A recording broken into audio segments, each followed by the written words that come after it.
नमस्कार, आप देख रहे हैं न्यूज वॉच इंडिया। मैं हूं आपके साथ अंजुली रजावल। अगर आप मध्य प्रदेश में रहते हैं तो अब आपके पारिवारिक नियम पूरी तरीके से बदलने वाले हैं। चाहे आप किसी भी धर्म के हों, हिंदू, मुस्लिम, सिख या फिर ईसाई, अब शादी, तलाक, बच्चे गोद लेने से लेकर लिव इन रिलेशनशिप तक आप सबके लिए कानून एक ही होने वाला है।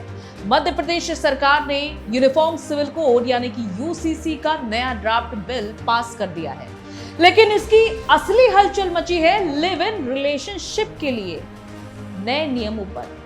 क्या अब लिव इन में रहने के लिए सरकार को बताना पड़ेगा? क्या 21 साल से कम उम्र वालों की खबर सीधे उनके माता पिता के पास पहुंच जाएगी? और शादी तलाक के पुराने पर्सनल लॉ का अब क्या होगा?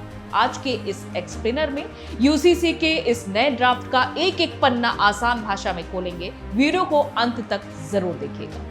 सरल शब्दों में समझें तो देश में दो तरह के कानून होते हैं। एक क्रिमिनल लॉ, चोरी, डकैती या फिर मर्डर, ये हर धर्म के नागरिक के लिए बराबर होता है। सिविल लॉ यानी कि पर्सनल लॉ, शादी, तलाक, संपत्ति का बंटवारा, ये अब तक अलग अलग धर्मों के हिसाब से अलग अलग नियमों से चलता था।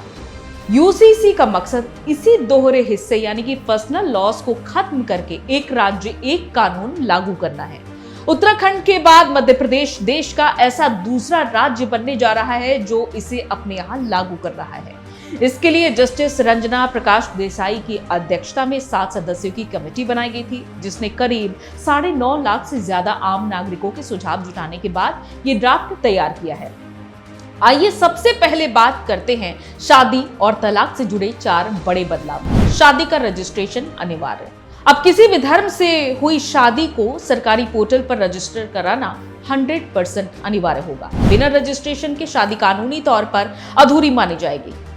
बहुविवाह यानी कि पॉलीगैमी पर पूरी तरीके से रोक। यूसीसी लागू होने के बाद कोई भी व्यक्ति अपनी पहली पत्नी या फिर पति के रहते हुए दूसरी शादी नहीं कर सकता है, चाहे उसका पर्सनल लॉ इसकी इजाजत देता ही क्यों ना हो। शादी की न्यूनतम उम्र, लड़कों के लिए 21 साल और लड़कियों के लिए 18 साल की न्यूनतम उम्र का नियम सभी धर्मों पर सख्ती से लागू होगा। बाल विवाह पूरी तरीके से गैर कानूनी होगा।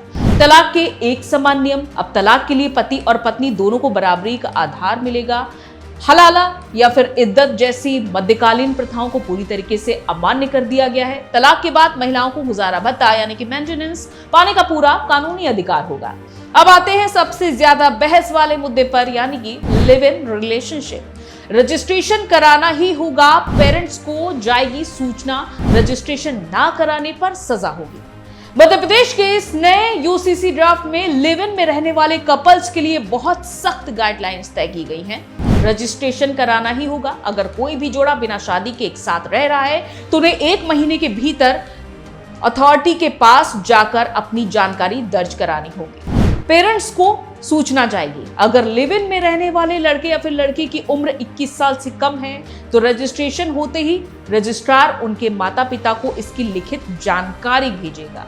रजिस्ट्रेशन ना कराने पर सजा होगी। बिना रजिस्ट्रेशन लिव इन में रहने पर जुर्माना और जेल तक का प्रावधान प्रस्तावित किया गया है। बच्चों का क्या होगा? लिव इन रिलेशनशिप से पैदा होने वाले बच्चों को समाज में और कानून में पूरा कानूनी दर्जा मिलेगा। उन बच्चों का पिता की संपत्ति पर वैसा ही अधिकार होगा जैसा कि शादी से पैदा हुए बच्चों का होता है। पारिवारिक अधिकारों की बात करें तो 2 बड़े क्रांतिकारी बदलाव किए गए हैं। बेटे और बेटी को संपत्ति में बराबर का दर्जा मिलेगा।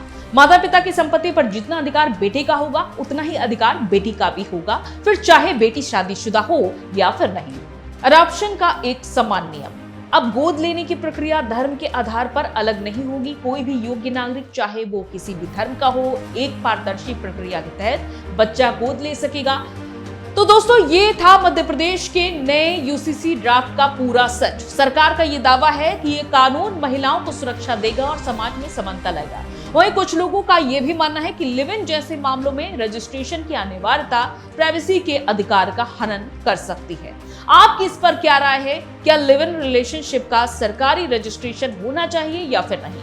अपनी राय कमेंट सेक्शन में जरूर बताइएगा। अगर ये एक्सप्लेनर आपको काम का लगा हो तो वीडियो को लाइक करिए, अपने दोस्तों के साथ शेयर करिए और चैनल को सब्सक्राइब करना बिल्कुल मत भूलिए ताकि तमाम नोटिफिकेशन आप तक समय समय पर पहुंचती रहे। नमस्कार।